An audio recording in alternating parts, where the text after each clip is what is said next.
Por fin, por fin, por fin, por fin. Buenos días, Verónica. Buenos Verónica días. López, enfermera, 28 años, natural de Berín. Saludamos también a todos los que nos vayan a ver posteriormente desde Diario Otámega y desde el Facebook de Diario Otámega. Supongo que nos conoces. Somos un periódico digital local, llevamos un año funcionando y ya tenemos un montón de seguidores. Hemos hecho una entrevista extraordinaria a una gente, a una persona de una calidad humana excepcional, como era y es Nuncio Bamonde, que trabaja en el Hospital de la Princesa en Madrid. Y esa entrevista nos ha valido para saber que existes. Yo conozco a tus padres, pero sinceramente no sabía que tenía hijos barra hijas y que una de sus hijas era enfermera y en uno de los lugares donde más se ha sufrido en el último mes. La gente habrá oído hablar de Tomelloso en Ciudad Real. A Tomelloso lo llamaron, supongo que bastante acertadamente, desgraciadamente, el Wuhan español, porque allí se dieron una cantidad de fallecimientos inimaginables. Para dar un par de datos, el 30, o Tomelloso tiene 35 o 36 mil habitantes, tiene un hospital comarcal que no tenía UCI, parece que la va a tener ahora dentro de pocos meses. Sí tuvo una UCI circunstancial porque no quedó otro remedio más que habilitar una UCI en ese hospital, pero tiene el pueblo 35.000 habitantes, Berín tiene 13.000, Berín tiene en estos momentos 3 hospitalizados en su hospital y Tomelloso tiene 31, pero es que llegó a tener 148 hospitalizados el 30 de marzo y han fallecido en una población de esos 35 o 36 mil habitantes más de 200 personas. Y allí estaba una enfermera de Berín, que tenemos ahí al otro lado, Verónica López, justo creo que en el peor momento de tu carrera profesional. Así es, ha sido muy complicado la situación que hemos vivido en Tomelloso, tanto a nivel profesional como al final pues, también personal. Ya, supongo que no es muy difícil de contar todo lo que tú has vivido, porque habrá habido implicaciones emocionales que te lo impiden incluso, ¿no? Pero ¿cuál era tu papel? ¿Dónde estabas tú? Yo recuerdo que antes de preparar un poquito la entrevista me habías hablado de que lo que es la explosión de la pandemia en Tomelloso te pilló trabajando, te pilló en un centro de salud. Hay 2 centros de salud en Tomelloso. Uno de ellos se tuvo que cerrar necesariamente porque la práctica totalidad de los sanitarios acabaron contagiados. Y a ti te pilló trabajando el 14 de marzo, cuando nosotros estábamos un poco a la expectativa de lo que podía ocurrir en el país con el inminente decreto del estado de alarma. Tú ya estabas sufriendo en tus carnes lo que se nos veía, lo que se nos venía al resto encima, ¿no? Estabas de guardia y no era una guardia como cualquier otro sábado, ¿no? La del 14 de marzo. Cuéntanos un poquito cómo Yo era, estaba, qué fue lo que eh, viviste. yo estaba de guardia 24 horas. Una guardia de 24 horas, a ver, en una situación normal te puedes encontrar un éxito, pero ya como situación normal. Yo durante esa guardia pues tuve entre 4 y 5 fallecimientos, pero no solo eso,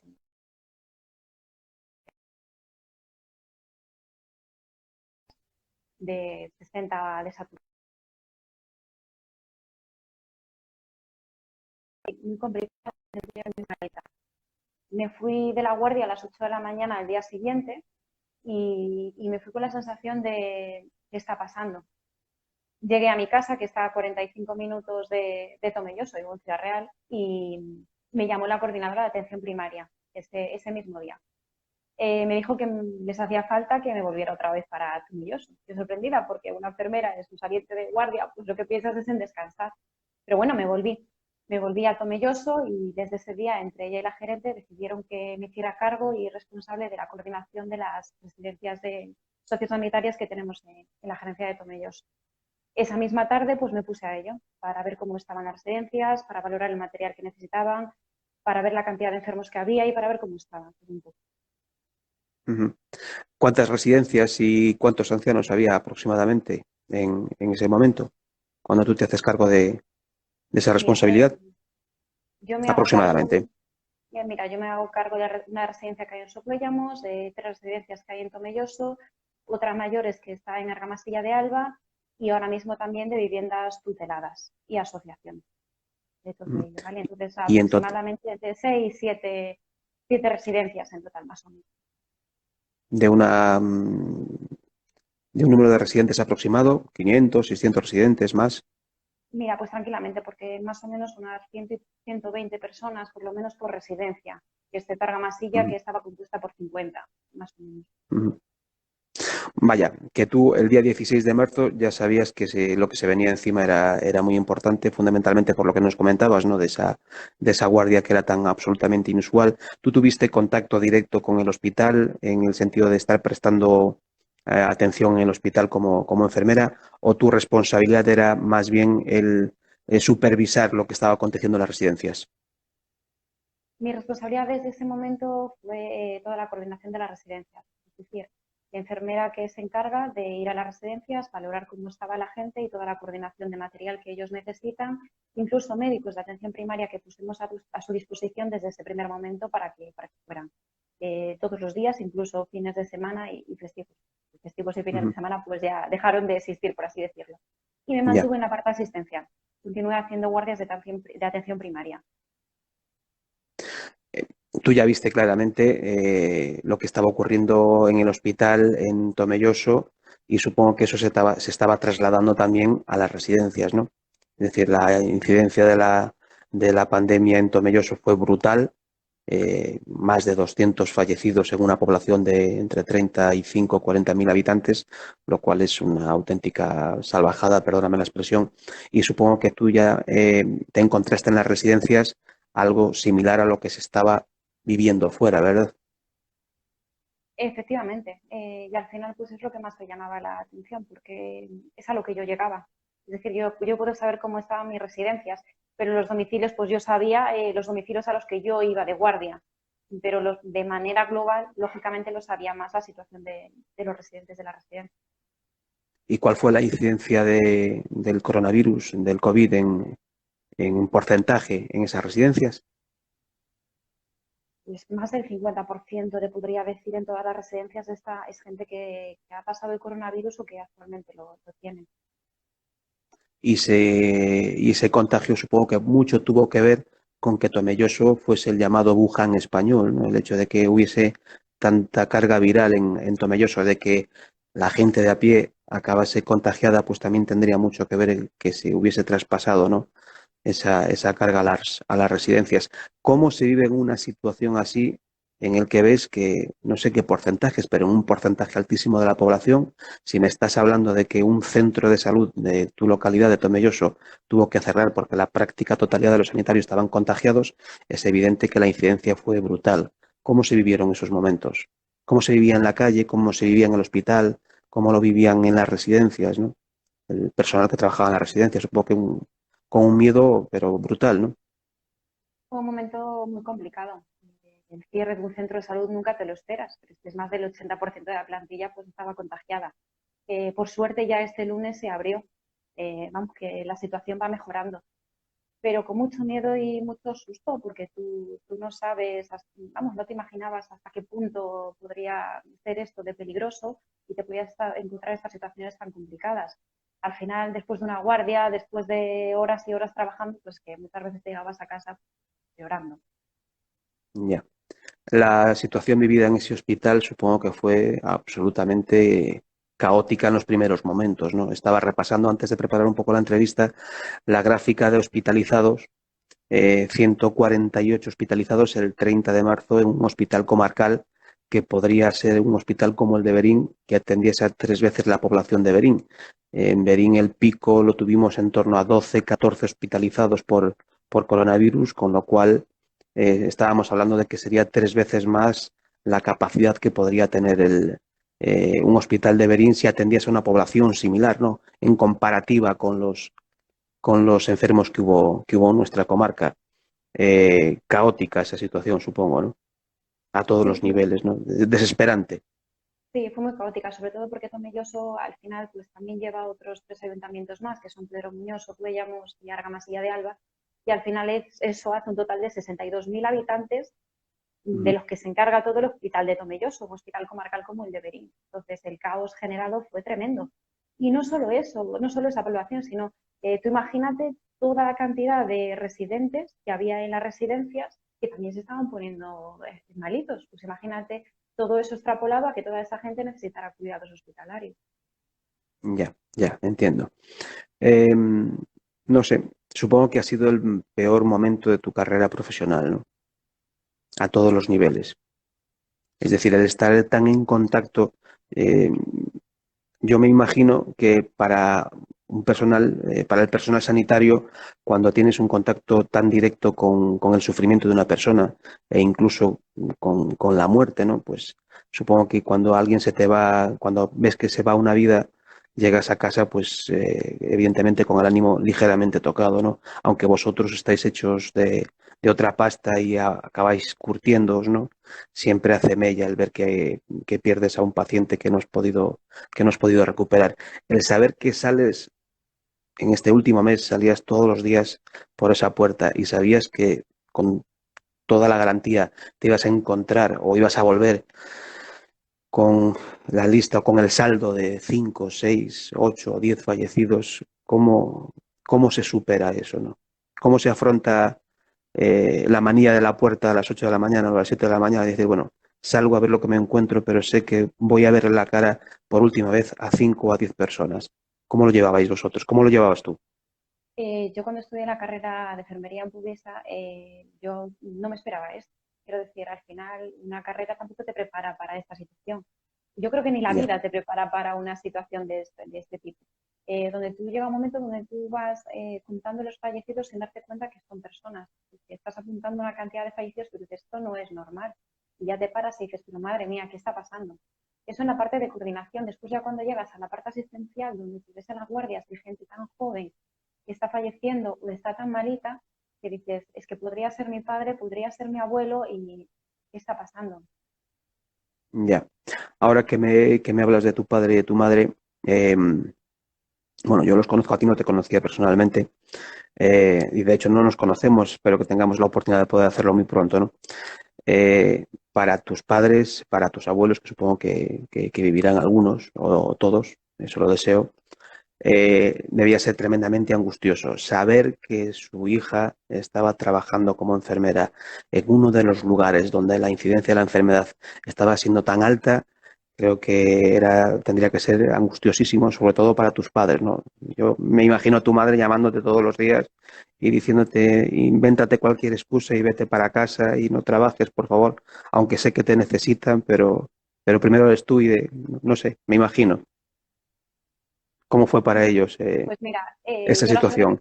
yo la suerte que tengo es que mi madre es auxiliar de enfermería también, trabaja en una residencia de Berín, entonces me entendía un poco, porque al final ella también Ya, estaba un poco en la situación. Y mi padre, bueno, pues por cómo es él, pues lo que hacía era decirme mucho ánimo que tú puedes. El problema llegó el día en que yo les llamé y les dije que yo, niña, por así decirlo, estaba ya. contagiada con coronavirus positivo. Ese fue el Fuiste peor día. positivo tú también. Sí, sí. Ya. Era Ese esperable. fue, efectivamente, ese día fue el peor porque lógicamente estaban preocupados y hasta que yo no pasé a dar negativo, pues ellos estuvieron pues tremendamente preocupados, lógicamente. Ya. Perdóname que ahonde un poquito en esa circunstancia, ¿no? Pero yo me imagino cómo se puede sentir uno cuando te dicen que estás enfermo de la misma enfermedad que se ha llevado, pues a lo mejor la vida de un paciente joven de manera inexplicable, ¿no? Y que tú lo has vivido en primerísima persona porque pues, te ha tocado atenderlo o has conocido ese caso, ¿no? ¿Cuál es la primera sensación que se tiene cuando te dicen, pues mira, lamentablemente eres positivo en, en coronavirus? Pues aunque parezca mentira, por una parte tranquilidad de decir, pues ya está, ya lo tengo o ya lo he pasado o ya lo voy a pasar, aunque suene asombroso. Y por la otra parte era de miedo. ¿Qué miedo? ¿Qué me va a pasar? ¿Qué va a pasar conmigo? ¿Cómo se va a desarrollar en mí? He tenido mucha suerte. Al final, pues sí que es cierto que yo lo he desarrollado pues como una gripe más, unas cuantas décimas de fiebre que tampoco ha llegado a mucho más. Es la suerte que he Mm, tenido. ya, ya. ¿Y el patrón, por tu experiencia de esta enfermedad, cuál ha sido? Si es que hay un patrón o desconocemos todavía, ¿es tan impredecible como creemos algunos que es esta enfermedad? Pues la sensación que he tenido yo en la parte asistencial es que es muy impredecible, porque te encuentras a gente que hoy tú la ves muy bien y mañana se pone muy malito si no te lo esperabas, te sorprende. A nivel de edad es lo mismo. No solo gente mayor, es que hemos visto gente joven, muy joven.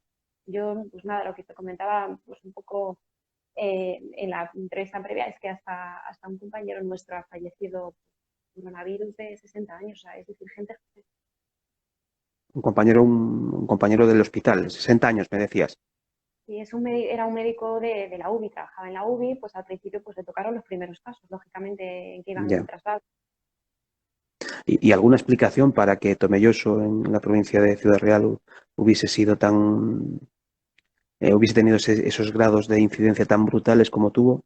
¿Hay alguna explicación? Porque supongo que sí, sí la hay, la tenéis. Sí, un poco sí que la tenemos, un poco la mala suerte, lo primero, el que a nosotros el confinamiento este nos llegó un poco tarde, estado de alarma. Nosotros llevábamos unos 15 días antes ya empezando a ver cosas raras, ya con síntomas. De hecho, el Centro de Salud de Tomelloso 2, que fue el que se cerró, fue la semana anterior a mi guardia, o sea, que con lo cual, imagínate, ya empezaron los profesionales a contagiarse. Todo esto vino pues por dos derivaciones, es de lo que se comenta, por una familia que vino a Tomelloso y venía de otras zonas donde había coronavirus y de un sanitario que vino vamos, viajó a Italia y pues, vino contagiado. Y ese fue el problema, que claro, no lo esperábamos, entonces ni siquiera utilizamos mascarilla ni nada en esos momentos, porque que aún estábamos con el protocolo de la gente que venía de Italia y gente así, entonces vamos, eso fue lo que hizo que un poco Tomelloso tuviera esa mala suerte. ¿Tú crees que ha habido culpables en la atención, en el tratamiento que se le dio a la pandemia, o nos ha pillado un poco a todos tremendamente desprevenidos y sin ser lo suficientemente conscientes de lo que se nos venía encima? Y como tal, pues hemos sido un poco imprudentes. Pues no sabría decirte, no sabría contestarte a esa pregunta, porque yo creo que en realidad sí que nos ha pillado algo donde es que a nosotros, vamos, a mí misma, yo pensé que al principio yo pensaba que esto no iba a llegar aquí. Imagínate, yo cuando hablaban en enero de los casos que había en Wuhan, yo decía, esto aquí no va a llegar. Quiero decir que al final ni siquiera nosotros los sanitarios, por lo menos yo, me esperaba que fuera de esta magnitud tan grande, hasta el punto de cerrar un centro de salud. Ya. Y de darse la cantidad de fallecimientos que se han dado en una población tan reducida como Tomelloso, ¿no? Y un poco Efectivamente. cuáles son las lecciones que crees tú que debemos llevarnos perfectamente aprendidas después de la experiencia que hemos vivido, que todavía evidentemente no la hemos superado.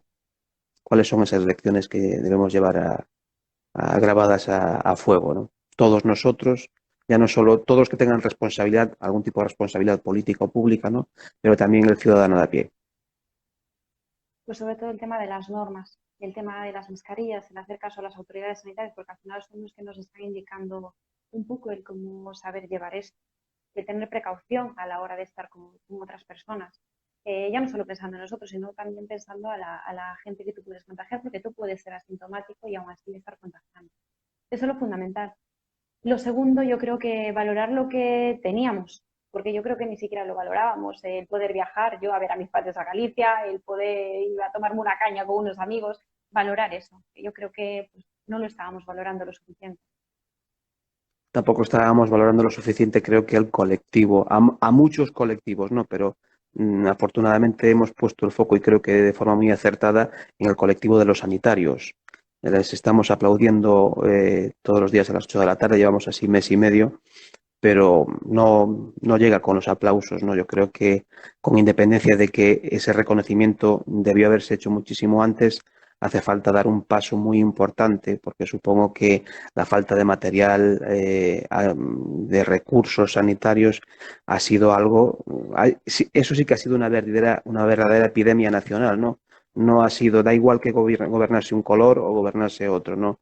La atención sanitaria pues era muy buena porque había y hay muy buenos profesionales, pero siempre desde las respectivas gerencias como que se ponía muchísimo el ojo en la tijera, ¿no? Y hemos visto que nos llega una avalancha de enfermos por una determinada pandemia y resulta que no tenemos ni el más mínimo instrumental material para poder hacerle frente como el caso de unas batas. Vosotros supongo que habréis sufrido, como el resto de hospitales, la carencia de ese material, ¿no?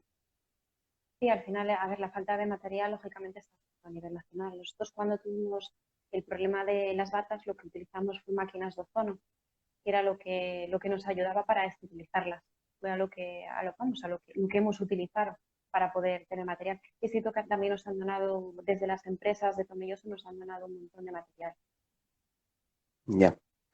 Esa es otra de las lecciones que decía que tendremos que aprender. ¿Qué 4 o 5 pautas mínimas tienen que darse o qué tiene que cambiar en el sistema sanitario español, aunque esté departamentado por todas las comunidades, para que no tengamos el riesgo de que colapse, desde tu experiencia? O sea, que 4 o 5 cosas mínimas el próximo día, cuando digamos hemos superado el virus, la pandemia, ahora vamos a apostar por la sanidad. Se está hablando de blindar la sanidad desde la Constitución. Bueno, ¿qué es lo que hay que hacer? Lo imprescindible para que estemos preparados para algo así, si es que llega a darse dentro de unos años. Sí, pues lógicamente el que todo el mundo pueda acceder al material para poder trabajar es más fundamental. El que se nos valore quizás un poquito más de lo que de lo que se estaba haciendo.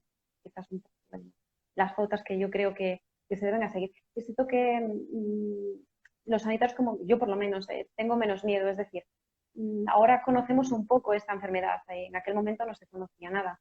Ahora mismo tenemos protocolos de actuación, ya es de otra manera. Es decir, si en algún caso hubiera otro repunto o algo, ya sabemos cómo trabajar. El Hospital de Tomelloso, como tú decías al principio, no tenía UCI y ahora mismo sí que la tiene. Entonces, un poco el, la experiencia es al final que te lleva a tú saber trabajar en estas condiciones. Uh-huh. Fue fundamental que hubiese un hospital en Tomelloso, ¿verdad? Y que estuviese pues relativamente bien dotado tanto de medios materiales como de capital humano, ¿no? Para combatir la enfermedad. Te lo Sí, pregunto porque aquí, y tú lo sabes muy bien, venimos de librar otra batalla con la gerencia del área sanitaria de Ourense, Barco y Berín por el desmantelamiento del paritorio. Fuimos noticia por nuestras manifestaciones y acabamos consiguiendo que de momento pues el paritorio permaneciese abierto, ¿no? Un hospital comarcal es fundamental incluso para grandes epidemias y pandemias como la que hemos vivido, ¿verdad? sí, es que al final los hospitales comarcales deben seguir y espero que sigan en funcionamiento, porque son muy importantes y han salvado muchas vidas. Yo no me imagino nuestra situación con la cantidad de gente teniendo que llevar toda esta gente al Hospital de la Mancha Centro, que es el que hay en Alcázar de San Juan, que sería vosotros si tuvieras que llevar a la cantidad de gente que aquí ha estado enferma, derivarla a Orense. Es que no me lo imagino, porque al final lo que haces es colapsar Orense o en este caso nosotros colapsar el Hospital La Mancha Centro. Es que son fundamentales. Uh-huh. ¿Te has arrepentido alguna vez de haber estudiado enfermería No, en en estos ningún momento. días? No se te ha pasado por la cabeza, ¿no? No, porque al final la escogía, elegí yo así mi profesión. Y hasta incluso cuando ha fallecido gente, el hecho de yo estar en esos domicilios, el poder acercarme al familiar e intentar llorar juntos si hacía falta, pues yo creo que es algo fundamental de enfermería. Ya no solo atender al paciente, sino la empatía que tienes que tener con sus familiares y con la gente que lo está pasando mal. Ya, porque supongo que eso también fue otro de los papeles tan difíciles que tuvisteis que vivir, ¿no? El tener que comunicar un fallecimiento y el ser la persona más cercana, el vínculo de unión, ¿no? Entre la persona que acaba de irse y el familiar directo, porque evidentemente pues no podían cogerle la mano, no podían estar con él, no podían despedirse como ha ocurrido en otros muchísimos casos, ¿no? Es decir, creo que eso también fue difícil para vosotros, ¿no? El acercarse a un familiar y tener que impedirle. ¿Has tenido algún tipo de caso en el que alguna persona pues por esa ira, por esa rabia, pues decidió en todo momento poder darle un último adiós a su familiar y tú tener que impedírselo o no?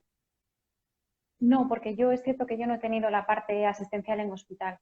Sí que me he encontrado con algún caso, a lo mejor en algún domicilio, de una persona que tú ya no puedes hacer nada más por ella y ya lo sabes, y tú tienes que comunicarle, bueno, lógicamente el médico, yo a su lado, comunicarle que no podemos hacer nada más. Me acuerdo en concreto de una situación de una señora diciéndome, por favor, salva a mi madre. Es que no podíamos hacerlo, ya no había nada más que hacer. ¿Qué pasa? Que al final pues terminamos llorando todos, porque que alguien te diga eso, pues al final yo pensé en mi madre, que es lo lógico, que madre pues tenemos todos. Y que Ya. se te vaya de las manos así, imagínate. ¿Tú crees que esta experiencia te ha valido para, evidentemente, para crecer en todos los aspectos, ¿no? Pero te ha marcado de una forma distinta? Sí, lo tengo clarísimo, tanto a nivel personal como a nivel profesional. He aprendido a valorar mucho más a la gente que tengo a mi lado, igual que también he aprendido a muchas veces cuando tienes muchas ganas de llorar, tragártelo y pensar, bueno, lo que tengo que hacer es levantarme y ayudar a la persona que está peor cerca de mí. Ya. Bueno, supongo que como está ocurriendo en todo el territorio nacional, el número de infectados está bajando, estamos controlando ya el número de personas que van a las UCIs, los fallecimientos están por debajo de los 300, es decir, estamos en una fase de calma tensa, pero supongo que se irá derivando hacia una calma ya un poquito total y iremos avanzando hacia una cierta nueva normalidad, como se ha acuñado este término, ¿no? Quiero pensar que en Tomelloso, pues la realidad también es esa, ya se respira otro aire, ¿no? Supongo que la cara que tienes tú ahora, pues no es la misma que la que tendrías hace 15 o 20 días, ¿no? Por el volumen de trabajo y la cantidad de sensaciones y de emociones que se estaban viviendo. ¿Qué tiene que hacer la población para, desde tu experiencia, para que esto no nos vuelva a ocurrir, ¿no? ¿Cuáles son las mínimas indicaciones? Y ya no me refiero a lo que nos puedan decir desde un ministerio, porque allí hay técnicos que a lo mejor, en el caso de Fernando Simón, sí ha vivido también la enfermedad, ¿no? El director del Comité Técnico de Enfermedades Infecciosas, pero desde tu experiencia personal, ¿cuáles son las mínimas recomendaciones que tú nos harías para que ahora que nos van a echar pues de a poco a la calle desde mañana mismo para empezar a hacer deporte o poder pasear con ancianos dependientes o los niños entre las 12 y las 7 de la tarde, que tenemos que tomar, porque creo que nos vamos a olvidar o no nos olvidaremos de lo que hemos vivido? Espero que no nos olvidemos. Yo, vamos, ese es mi deseo. Lo suyo es que continuáramos lógicamente como con las mismas precauciones que estábamos teniendo, porque no sabemos qué puede pasar. Tú recomiendas, hay ya un cierto debate, ¿no? Que dice que mejor llevar mascarilla que no llevar guantes, porque los guantes los llevamos pero no los sabemos utilizar, acabamos tocándolo todo igual que haríamos con las manos y no nos protegen en absoluto. Y sin embargo, si llevamos mascarilla, pues evidentemente tenemos protegidos los principales focos de incorporación del virus al organismo. Tú también eres un poco de esa idea de que mejor todos con mascarilla, aunque no salgamos con los guantes, y si nos acordemos lavar las manos. Sí, estoy totalmente de acuerdo, porque al final muchas veces cuando nos ponemos guantes pensamos que ya está. Y no, al final el lavado de manos es lo que mejor previene el contagio de este virus. Ujú. Y por último, para no extendernos mucho y dejar que descanses en este día de trabajo, eh, ¿qué, qué ha ocurrido en las residencias del país para que tú que has estado tan en contacto con todas ellas, en una localidad donde se dio el mayor número de fallecimientos, supongo que evidentemente de gran parte de ancianos, qué fallaba en las residencias de ancianos en la mayoría de los casos, porque en Orense también hemos tenido casos bastante preocupantes, como en Celanova o en Orense Capital, no tanto en Berín, en nuestra tierra, que han salido pues prácticamente indemnes, ¿no? Solo ha habido un par de contagiados en cada una de las residencias, pero hubo otros casos tremendamente dolorosísimos, ¿no? ¿Qué ha fallado en ese sistema? ¿Por qué incidió tanto el virus? Yo te puedo hablar de las residencias que yo coordino, que son las que yo sé lo que, un poco, vamos, imagino lo que ha pasado. Lo primero que en Tomelloso el contagio y la infección llegó mucho antes que a otras residencias y que a otras. Eso es lo primero. Lo segundo, el desconocimiento de la enfermedad. Lógicamente estábamos trabajando pues de una manera que tú la desconocías, no sabías que tenías que ir tan protegida, no lo sabías.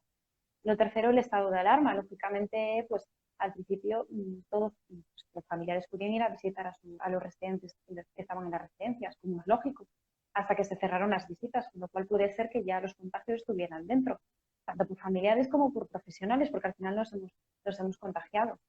Y después que al final en las residencias se ve, pero porque la gente es mucho más vulnerable. La mayoría de residentes pacientes que tenemos nosotros allí, es una población vulnerable. Ya. ¿Tú realmente te consideras una heroína? ¿Sois los No, sanitarios héroes? yo no me considero una heroína. Yo a quien considero heroína, pues es a la gente que ha pasado por esta enfermedad estando muy malita y ahora ya está bien. Y si no, pues a la gente que ha tenido que enterrar a estos familiares y que los ha tenido que enterrar de una manera muy, muy triste. Ellos sí que son los realmente héroes. Esa es la sensación que yo tengo. Bueno, dentro de un ratito este vídeo estará colgado en nuestras redes, en Diario de Otávega. No sé si has tenido oportunidad de avisar antes a tu familia de que ibas a entrar con nosotros a grabar esta conversación. Te damos la oportunidad de que los saludes, de que le mandes un beso enorme. Yo también aprovecho para saludar a tu padre. A tu madre no la conozco, no tengo el gusto, a tu padre sí. Y le envío un saludo a ese hombre, a Rafael. Y nada, pues el mensaje para la gente de Berín que te va a ver, de Berín y de la comarca, ¿no?